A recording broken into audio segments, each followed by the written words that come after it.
We'll just wait 1 or 2 minutes as people join on the hour, and then we'll make a start. But please feel free to use the chat option to say who you are and where you're from.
Good morning, everyone. Good evening for those in other parts of the world other than the UK as well.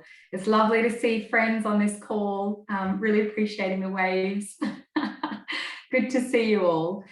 So my name is Anne Gregora, and I'm going to be facilitating the call with you all this morning or this evening. And it's actually a real pleasure to be doing this because it's a wonderful piece of research that has involved a large number of participants with really interesting stories to share over the last 18 months or so. So it's a real privilege to be here. I just want to start by saying that this webinar is co-hosted by 2 key networks. So the first network is the Joint Learning Initiative, and that's a nexus or a connection bringing together practitioners, academics, and policymakers on different key issues around the world. The second network that's brought this webinar is the International Anti-Trafficking Network, and that's a UK-based network meant for organisations here in the UK who have an international remit and work with partners around the world to respond to trafficking. We're really excited to be here today to learn from the researchers and some of the organisations who have contributed to the research, particularly on how the international community have adapted the anti-trafficking response during, and we're still during, the COVID-19 pandemic. We're pleased to be collecting stories that are of creative, resourceful, and necessary changes that were made by organizations around the world. And it's brilliant to be able to share those and deliver important pieces of learning that others of us who are learning about this research can adapt in our own organizations or share with our organizations who are practicing. We've all been on Zoom and Teams and various platforms for a long time. So I'm sure the housekeeping is very familiar with you all. I'll just run through it. We're a small, intimate group today and a real collaborative group. So just really encourage people to put their videos on if your internet will allow it. Just so that when the speakers are presenting, it does feel a little bit like a face-to-face meeting and they can see your positive reinforcement. Just to give it that real feel. Please also feel free to use the chat. It's only a 1 hour webinar, so there's not going to be an opportunity for breakout rooms or much group interaction, but please use the chat function to introduce yourself. If you think that your organization has stories to share, please put those stories in the chat, because I'm sure the researchers have a lot to learn from any stories you've got to share. And also, if you have questions during any of the presenters' presentations, please put them in the chat, because we have someone on the call who's going to be monitoring any questions and also the answers, and she'll provide a summary of the questions and answers at the very end of this webinar. So please pop any questions in the chat. We are going to keep this webinar to the hour, and we respect your time because we realize that people are joining from all different time zones around the world. So we are keeping the webinar to an hour, and I have the job of timekeeping. So just to the presenters, a forewarning, a foreapology. At about 9 minutes during your presentation, I will just come in and ask you to wrap up your presentation, just so we can move through the webinar well. And just finally, we are recording this webinar. So I'm sure something popped up on all of your screens, so you're aware that it's recording. I just want to quickly run us through the outline of this webinar. So we're going to start with 2 of the lead researchers. So we're joined by 3 of the researchers. There's also Hannah Swan, who's joining us today. But we're going to hear from 2 of the lead researchers, Tribeni Gurung and Professor Emma Tomlin. And they're going to share a little bit about the background of the research, some of the key findings, and then go into a bit deeper to share some of the key findings from faith responses and share some recommendations and next steps. We then have the absolute pleasure of hearing from 4 brilliant practitioners who are featured in the research report. This is a real rare opportunity to hear directly from the people working on the ground. And I'll introduce the speakers in turn so that you can understand a little bit about where they're working and who they're working for. But we do have Caleb Ngombo, who is joining us from Malawi, so welcome. And we have Dr. Nehemiah Bathula and Ezra Bathula, who are joining us from India. And we have Tina Dadase, who is joining us from the Philippines. So we're really excited to hear from all 4 of you. We'll then have the Q&A summary from Yulia from the Red Cross, and then wrap us up and close the webinar out. So without further ado, I would like to introduce you both to Emma and Tribeni. So Professor Emma Tomlin is a professor of religion and life at the University of Leeds, and her research focuses on religion and international development, and specifically on gender issues. She's co-chair of the JLI Learning Hub, so that was a joint learning initiative I mentioned earlier, for anti-human trafficking and modern slavery. And Tribeni is an international project advisor with the Salvation Army, so we work together in the same team, which is a real privilege. And we work with the Anti-Trafficking and Modern Slavery Department, but she is also the Secretary Chair for the International Anti-Trafficking Network for UK-based organisations. So thanks, Tribeni and Emma. I'll hand over to you to present the research.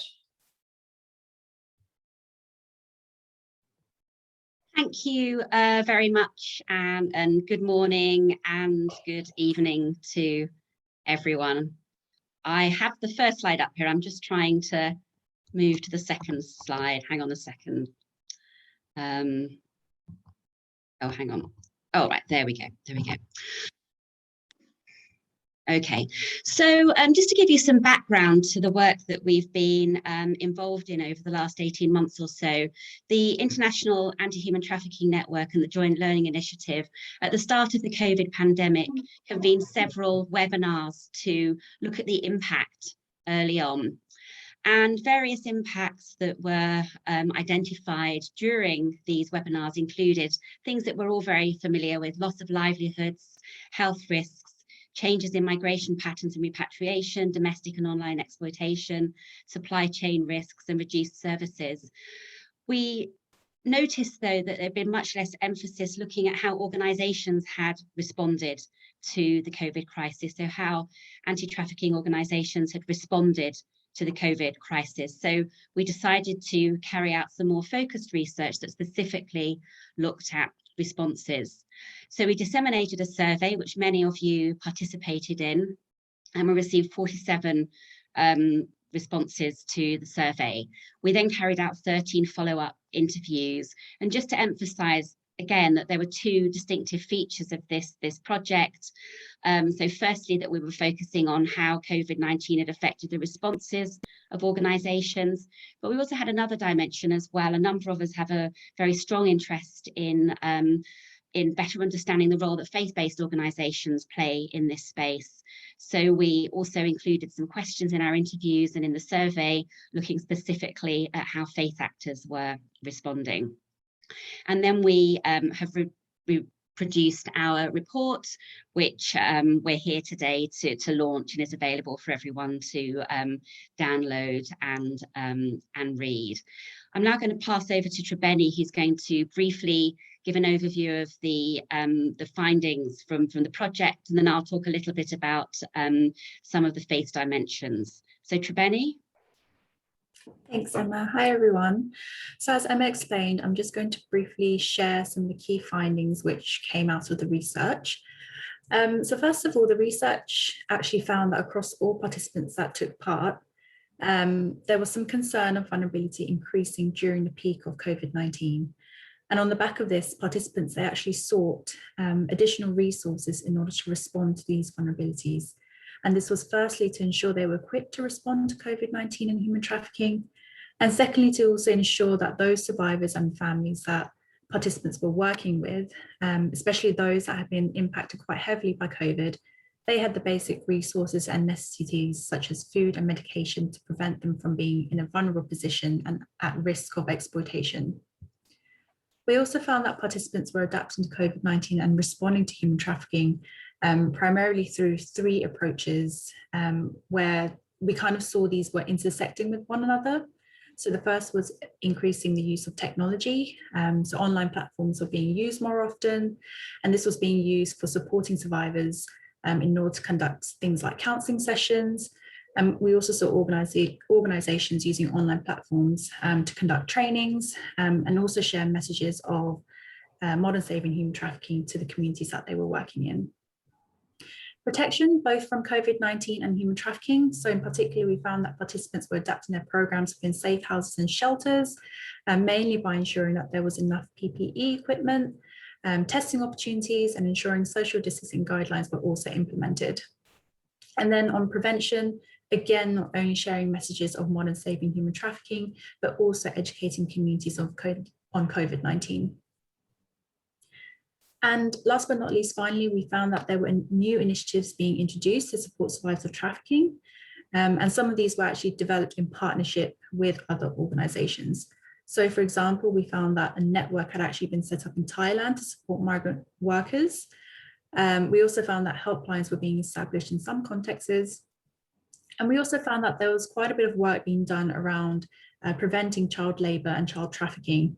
So we found in one context that the government had actually introduced a new law around child labour and child assault.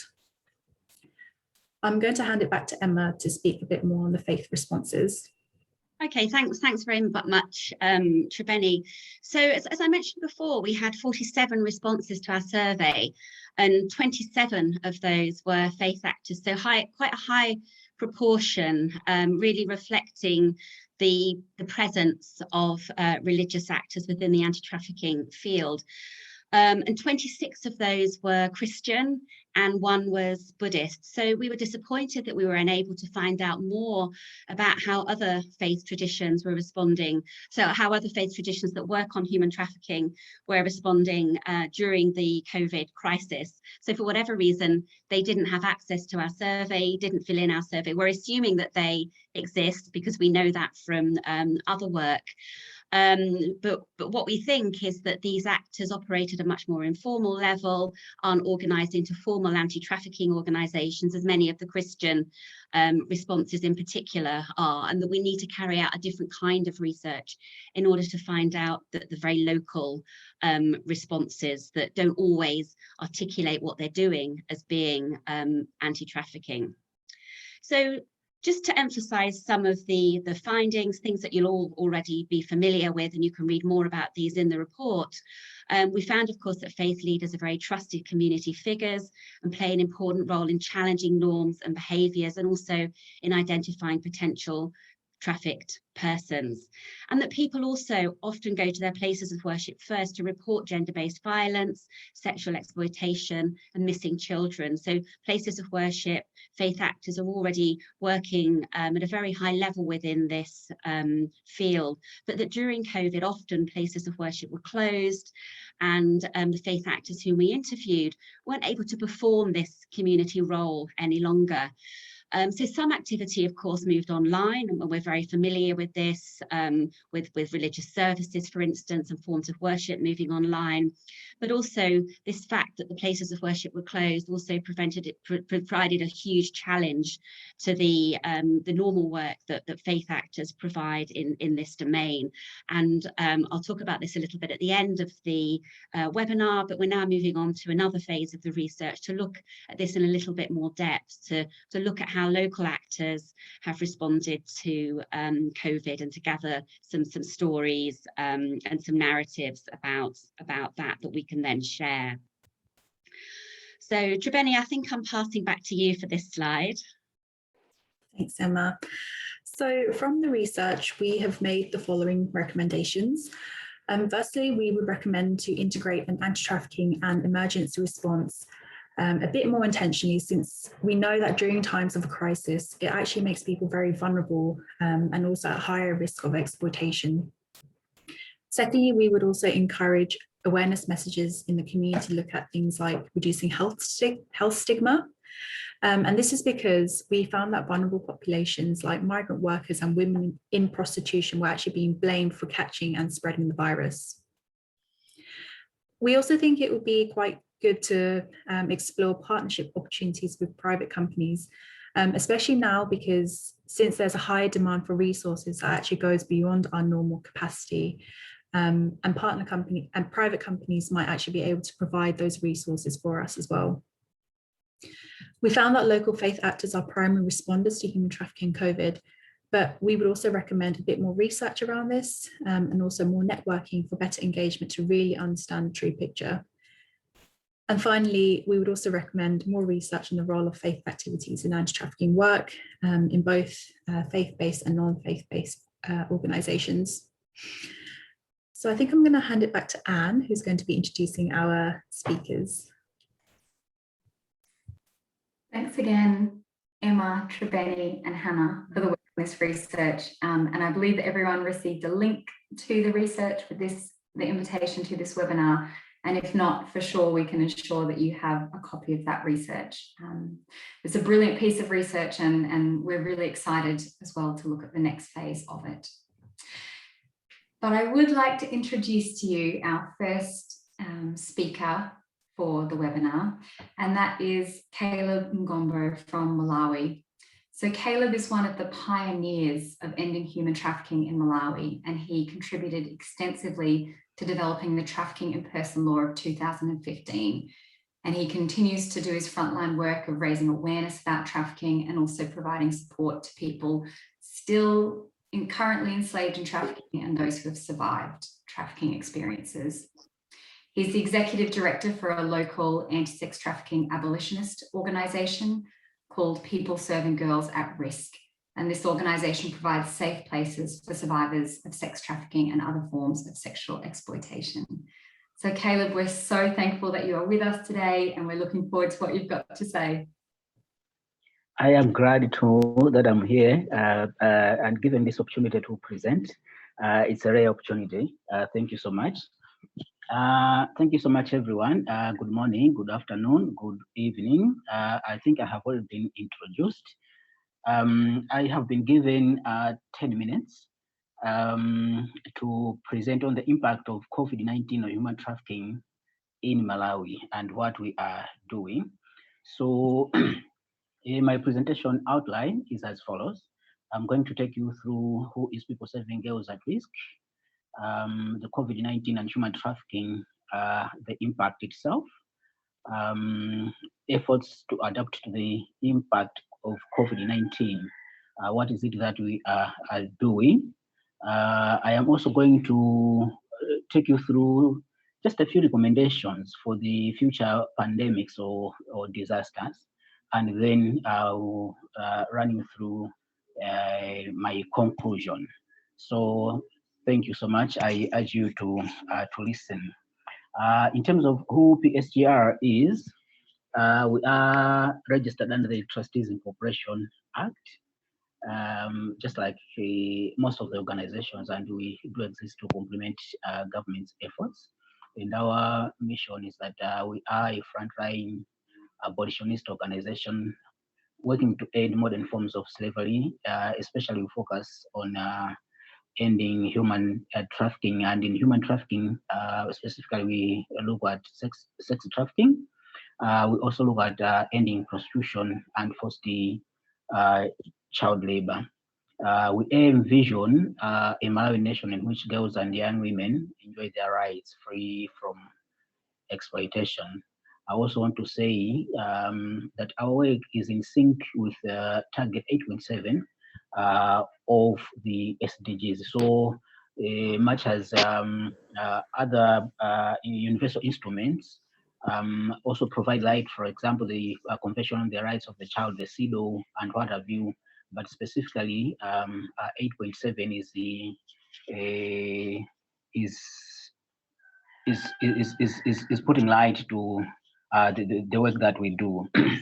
In terms of the programs and approaches that we do, I have kind of summarized, of course, noting that the 10 minutes isn't much time. So the programs and approaches that we do specifically focus on the 4 Ps, and I am sure if you are into programs ending human trafficking, you know what the 4 Ps are. And so the first one is the prevention, where we raise awareness in villages, in schools, in churches, in markets, bus depots, etc., using various mediums. We could go on radio, we could go on TV. We also undertake outreach activities. So all that is aimed at raising awareness for prevention purposes. The other one is protection or provision. So here we undertake interception. We rescue those who are trapped in sex trafficking, those in the forced prostitution. We do repatriations. We provide basic needs, for example, if they're in need of food, psychosocial counseling, etc. I also want to say that we have a drop-in center. We do not have a fully grown shelter per se, but we have a drop-in center where they can come and access these services that I have talked about. The other one is prosecution. So under this one, basically we link victims to pro bono lawyers for litigation purposes. And the idea is for the victims to access justice. We know justice is a very expensive enterprise, but we also want the traffickers to account for their actions. They must not just be left free. we have a law specifically which aims to end trafficking, and that's the Trafficking in Persons Act, which was enacted in 2015. The last P is partnership building. So we acknowledge the fact that there's little we can accomplish alone.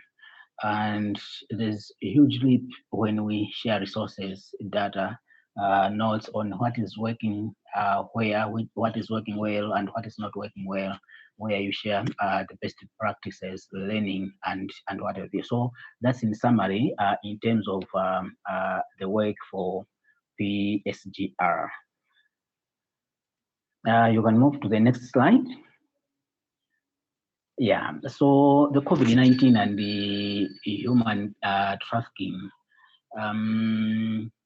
we all agree the COVID-19 is a calamity, is a disaster. The COVID-19 has fundamentally impacted local communities, making them more vulnerable to human trafficking. And I think this is a fact everywhere. Specifically, we have also seen those groups of people who were not regarded as vulnerable previously. Now they are vulnerable. So there's almost everyone in the communities that we work now is vulnerable.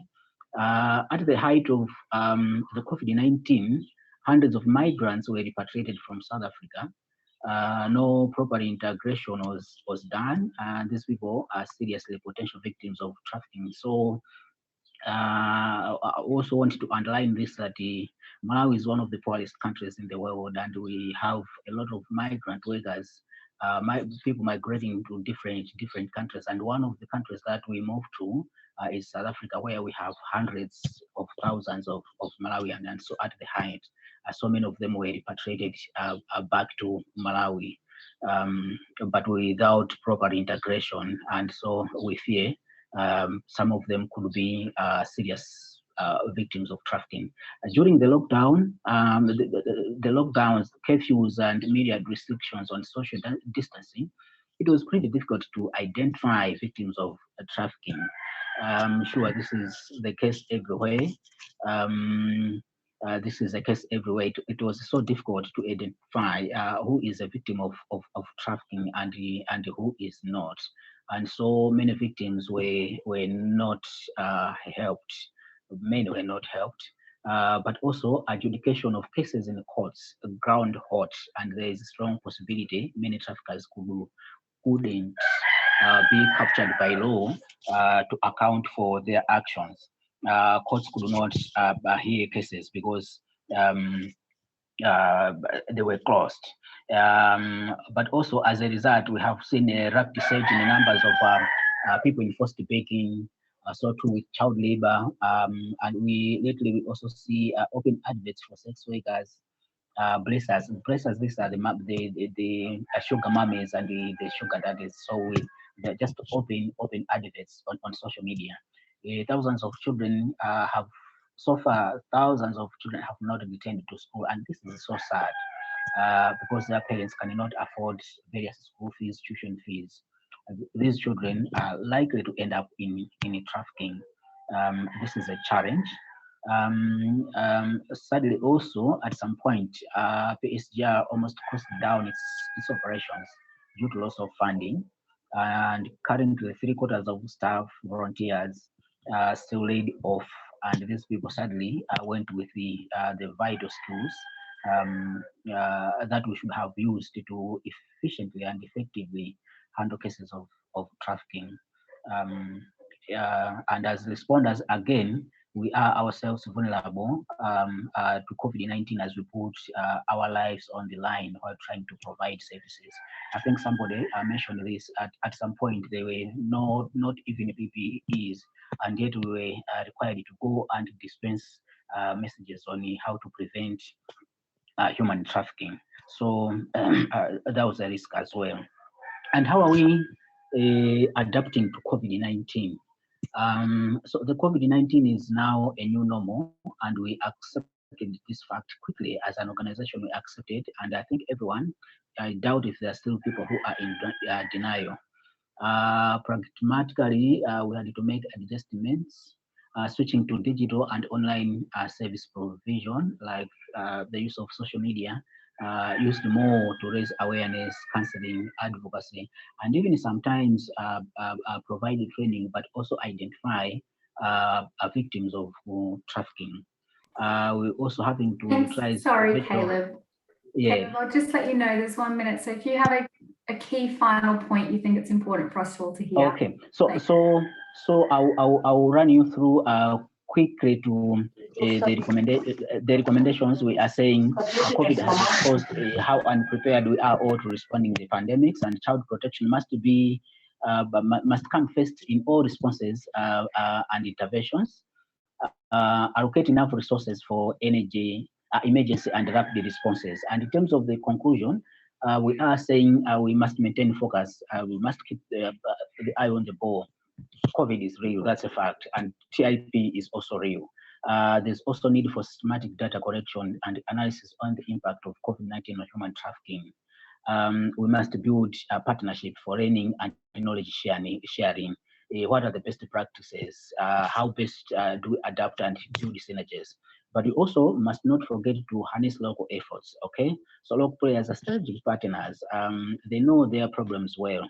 We must co-create with them. And lastly, very lastly, mobilize resources because money and skills is key to ending human trafficking. We know with little, we are able to accomplish more, but how much more could we accomplish if we had better resources? So I think in a nutshell, I would end there, and thank you so much for giving me this time. Zikomo, thank you, Gracious. Oh, Caleb, thank you so much. I think your key point at the end there was important for all of us to remember as funders, as policymakers, as researchers, as practitioners, is where the key knowledge is held. And you're 100% right. It's by people working in organisations like yours on the ground. So thank you so much for sharing that with us today. And please, if you have questions from Caleb's presentation, pop them in the chat, and Caleb can respond over chat. So now I want to introduce you to, we're going to move from Malawi across to India. And I have the pleasure of introducing, it's a joint act. So Nehemiah and Ezra Bathula. So Dr. Nehemiah is a research practitioner and a director of admissions at the Asia Pacific Nazarene Theological Seminary. And this is in the Philippines. He did his PhD dissertation in the photo voice empowerment of young women rescued from child sex trafficking. And that was focusing on India. And then Ezra is serving as a pastor. And along with this profession, he is working with survivors of sex trafficking and children who are at risk. He's working on women's empowerment. He's working on helping the homeless, and he's working on people who are experiencing material poverty. So Ezra and Dr. Nehemiah, I hand over to you. Thank you, Anna Gregora, for giving this opportunity. And I would like to share my screen with you. I'm sorry, there is something came up. It's not the way I think. Just give me a minute.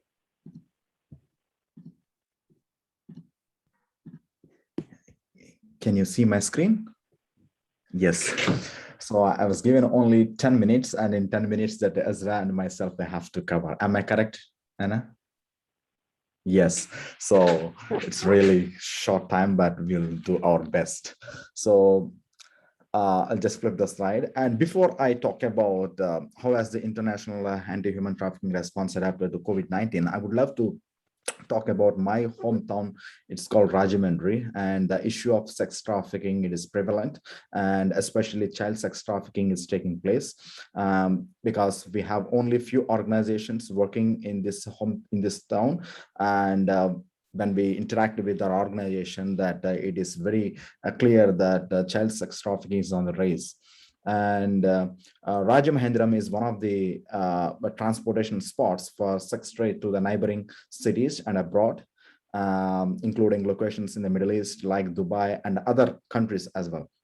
In 2017, there is a director of NHRC, and we found that young girls were being sold for as little as 12,000 rupees. When you calculate that one in $168, that young girl was being sold for sex trafficking or for sex work.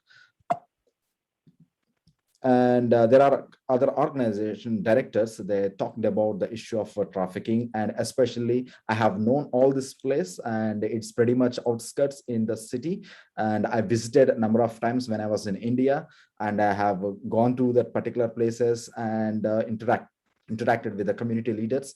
And a pretty interesting fact is here, the research scholars, they stated that the Rajamahendravaram, that where Ezra is working right now, and that is known for sex work. In this place, in this hometown, there are different types of sex work are being practiced, like lodge-based, home-based, street-based, highway-based, brothel-based, agriculture-based, and phone-based, and venue-based, and like massage parlors and bars, they do the sex work. In addition to this, the victims of sex trafficking in the Rajamahendravaram most like to be below 18 years old.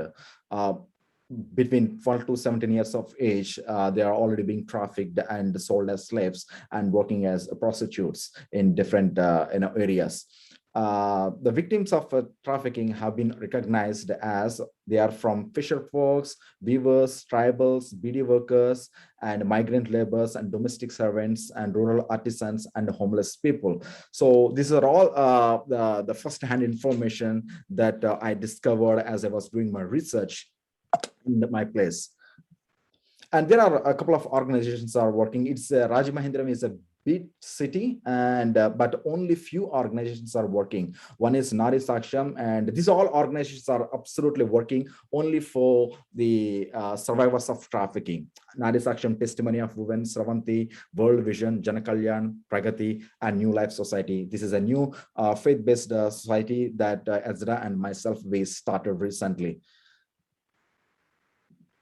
And what challenges has COVID presented to your work? That is the questions that we have been given. So during the first wave, the migrant laborers faced severe economic constraints that we all know. But what I really discovered here, that there was a huge hike in trafficking and child marriage, and debt bondage and forced marriages have taken place during these waves. And sadly, the children, especially the girl children, are continuously gone missing in this unprecedented state. Traffickers use technology. We all know that they are very clever in terms of changing the technology, the way the modus operandi, using social media to recruit young girls from other states in India, Bangladesh, and Nepal.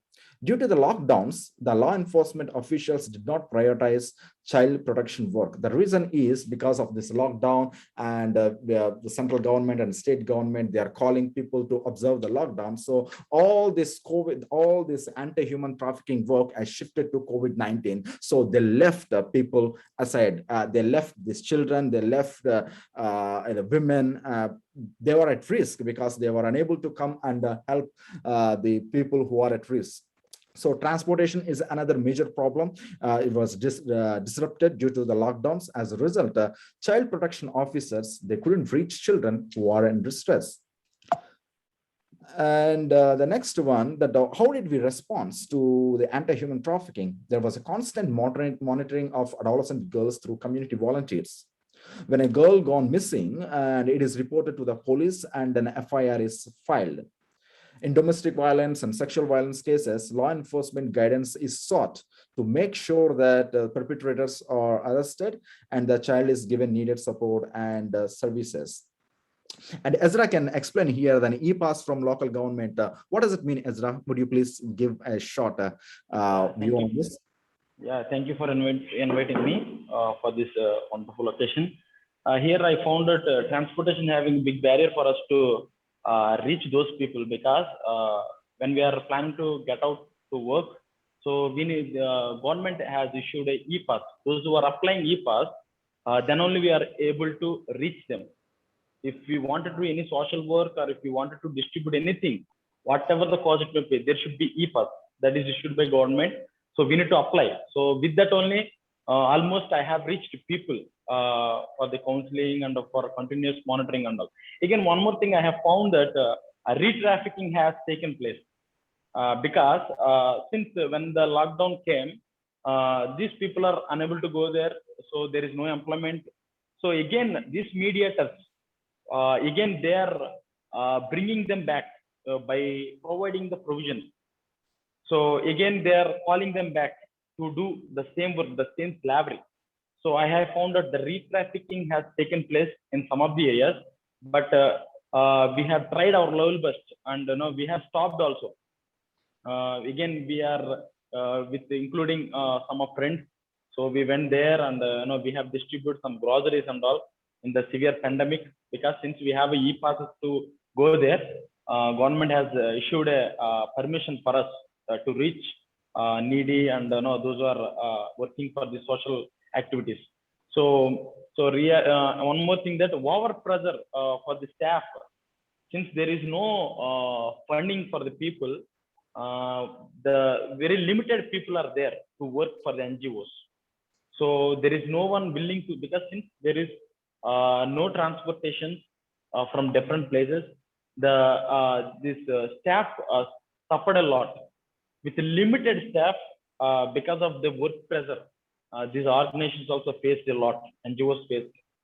So again, when these guys are re-trafficking, NGOs are, some people, they are unable to control them, since because of lack of knowledge and as well as lack of training. So if they would provide a good training, if people have keep some materials for how to catch, how to maintain a good relationship with the people, survivors, if they give some wonderful guidelines for the NGOs, those who are working in NGOs, because since the staff is very limited, the work pressure is more, so people were unable to reach. People were unable to control them, because since people will give money and they will bring them back, the mediators are forcing by giving the beneficiaries and groceries. So if these people are, if these NGOs are having a wonderful knowledge and techniques and skills and as well as material and guidelines, I think it would be very better for them to do more effectively among those people. Last time I spoke to Professor Amma also about this.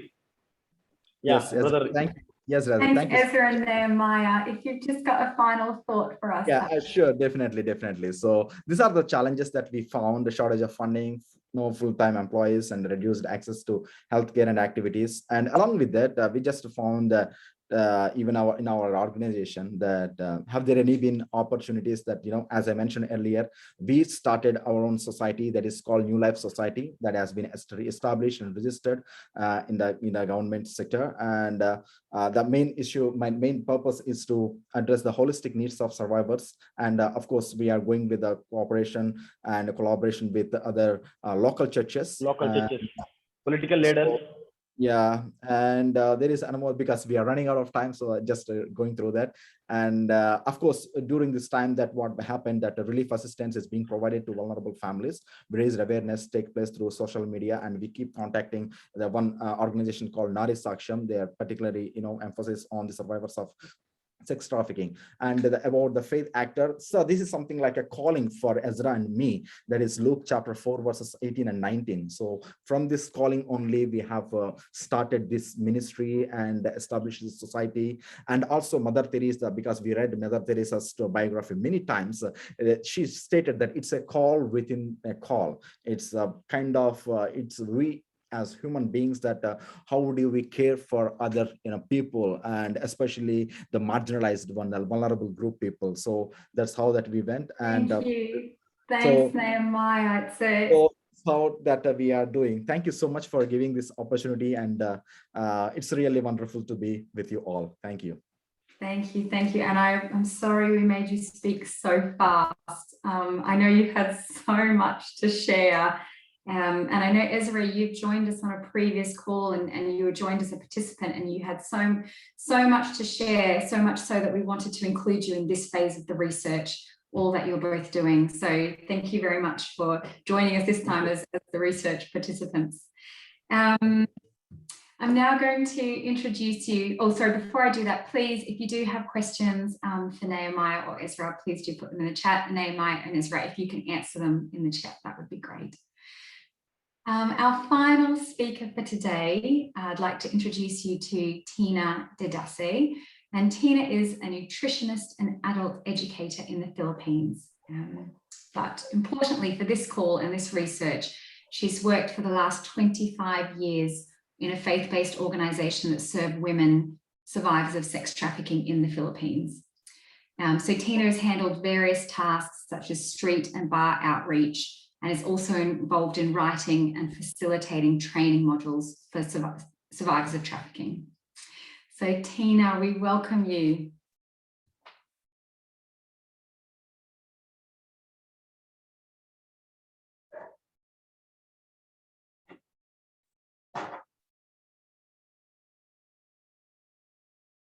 Can you see my screen, Anne? Hi, good day. Thanks so much for this opportunity to share with you. I will just read what I wrote because I don't want to overtime.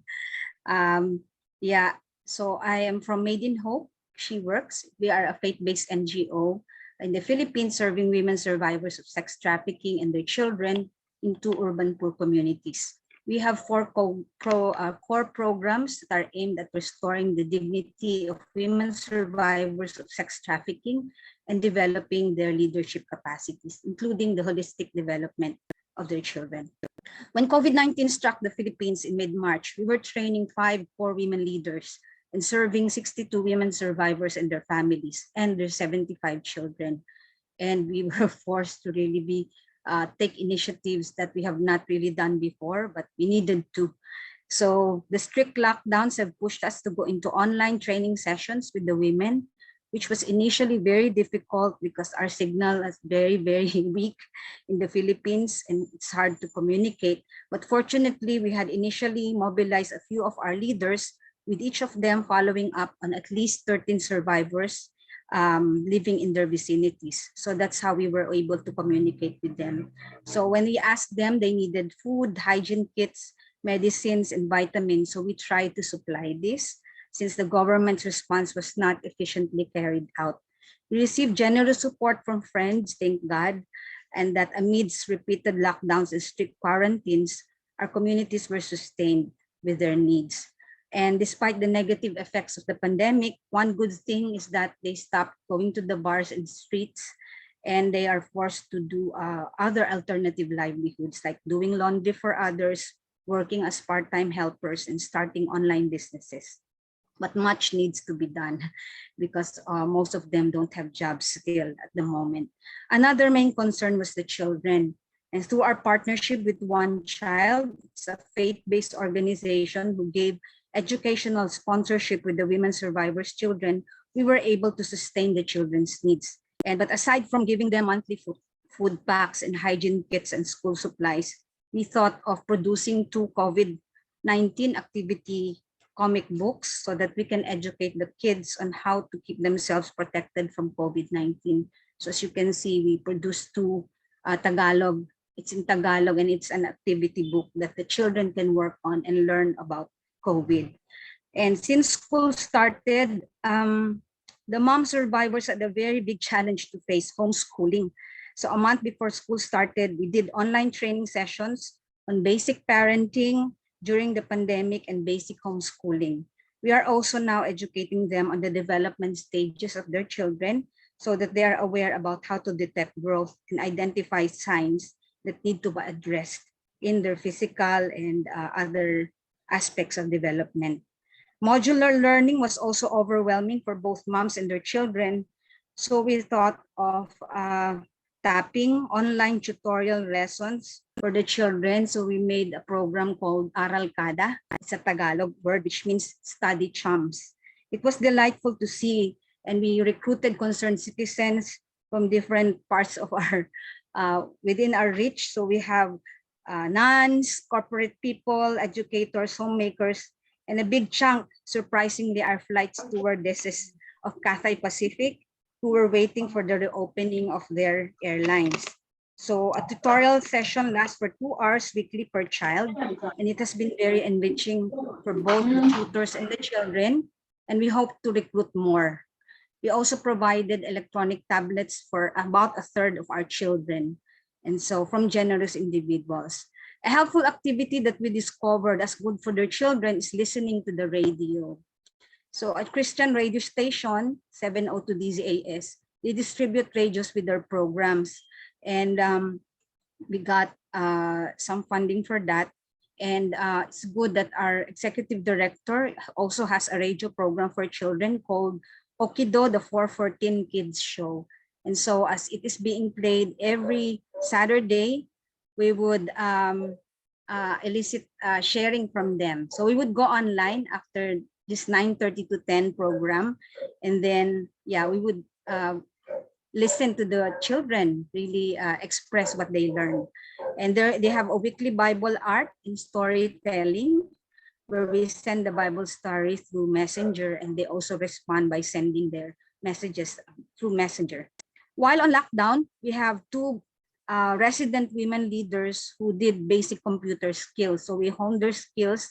We also taught them facilitation and documentation skills that are necessary for us to monitor how all the survivors were doing. So we are like partners with them. And as a result, we have 5 other women survivors who rose up as leaders. We are now training them, and they are now becoming peer educators also in their communities. So what we are teaching them, they are now able to equip the rest of the survivors on parenting and other life skills. But an even bigger challenge is the rise of the OSEC, or the online sexual exploitation of children. And so according to the research of IJM and the government, it rose to 264%, the cases of OSEC. And since for 3 years, we have been involved in awareness raising on OSEC through Freedom Sunday Network. So we have a network. It's a movement of anti-trafficking organizations that seeks to prevent and protect the children from OSEC abuse. So we educate the public as well. We raise awareness from September to December. So we have started for this year. And we also raise funds for the organizations involved in it. We have developed an online puppetry awareness raising about OSEC. So we are going to launch that maybe at the end of this year so that we can educate the children and also the communities. So opportunities created during the pandemic. A lot of opportunities have arose.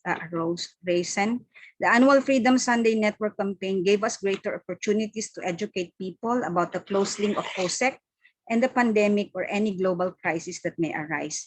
This has sparked concerns in the schools, the families, the church, and the general public on how to prevent our Filipino children from falling prey into OSEC and other forms of human trafficking. And we also disseminate hotlines so that they can call, so that the community will be vigilant. During the pandemic, we also had many opportunities locally and internationally to share about what we do. She works and encourage people to help shape a better future for traffic survivors, their children and their families. We also recognize our need as service providers. So these are the platforms that we have where we shared about She Works and what we were doing. And so, but we also recognize the need of the service providers to gather regularly. So we formed a group called A Call for Trauma Support. So we meet regularly also to give space for the service providers who are already very tired and exhausted in the work. So yeah, how faith has impacted our response and impact that faith had upon during this experience of survivors during the pandemic. Our vision as an organization is that every trafficked woman survivor living with her God-given dignity, meeting her practical needs sufficiently, serving and leading others in the community, and advocating against modern-day slavery of women and children in partnership with the body of Christ. We hope that all that we have been doing and continue to do in order to assist survivors of modern-day slavery will gradually result to seeing them reintegrated into the mainstream of society. We hope that they will feel this help and assistance as expressions of Christ, loving them fully and bringing them closer and closer to God. As a faith community, we also have scripture reflection and prayer that are very much a part of our faith community. Our prayers, meditation, and sharing of the word of God have deepened the faith of the survivors and their children. So it is very important the survivors find community or communities where they feel safe and where they will be provided much room to grow according to their God-given gifts and talents, so that their lives can become more productive and meaningful. Thanks, Tina. Thank you. Tina, the work that you do is inspiring to us all. I think from all the 4 presenters, I just sit here in awe about the incredible work and the incredible adaptations that have been happening around the world during the COVID-19 pandemic, and that nobody has stopped or given up. Because as all presenters said, one of the key threads was that trafficking has increased and different forms of trafficking have risen and increased. But at the same time, a key message that was through all the presentations was that everybody has kept working and found new ways to keep working. And everyone started working together as well through the formation of new or improved networks. So thank you, Tina, for that presentation, as well as you, Caleb, Nehemiah, and Ezra. I think we only have one question in the chat. Yuli, I'll invite you to just share that. And then Emma, I'll invite you straight away to close us out. Yeah, sure. Thanks, Anne. So yeah, we've only had one question in the chat and one comment that maybe is worth touching upon, possibly testament to how comprehensive the presentations were. But I feel, yeah, we had a really good question that asked how us as practitioners and especially field workers can use this research practically in our work. And Emma pointed out that, yes, the research, of course, has been made by academics and by researchers. However, this was very much a partnership between academics and non-academics. And therefore, the questions that were addressed in the research, but also the findings and the recommendations that are presented in the research are very much relevant for people that do not belong in the academic sphere. So she invites everyone to look at the report and because the recommendations might be very helpful and practical for people that work on the ground. And then we had another really interesting comment from Dr. Nehemiah, pointing out how we've got 2 different attitudes towards survivors, one coming from community, one coming, from local churches, and house churches really like supporting the needs of survivors. And on the other hand, what they've experienced is seeing how members of the community are actually taking a derogatory approach or behavior towards survivors. So, for example, accusing them of spreading COVID-19, and how this really impacts on a psychological level when it comes to survivors.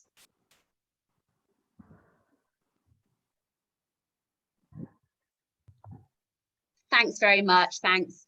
And thanks to Anne for chairing, and to all the presenters. It's been amazing. And I just do wish that we had more time. But as I said in the chat, there definitely will be other opportunities to share this work in the future. I just wanted to say just a few points about next steps. As I mentioned earlier, we're beginning a new phase of the project. We have a small amount of funding from the Anglican Alliance, to whom we are very grateful, because we felt that we really wanted to dig a little bit more deeply into some of the local responses to COVID with respect to organisations that support trafficked people.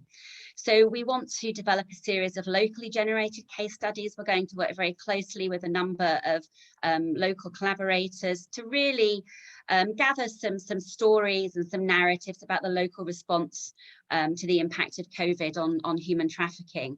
And we want to make these widely available. So we're going to produce some short blog posts that we can widely disseminate and will be very easily digestible for people to read and then to take away and hopefully to inform their own work. So that's the plans for the next phase of the project that we're moving on to. And we do hope that many of you will continue to remain involved and interested in the work.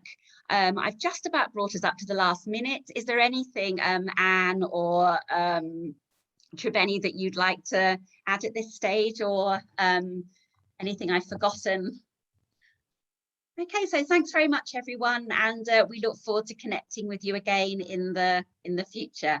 Okay, thank you, and have a great day. Thank you.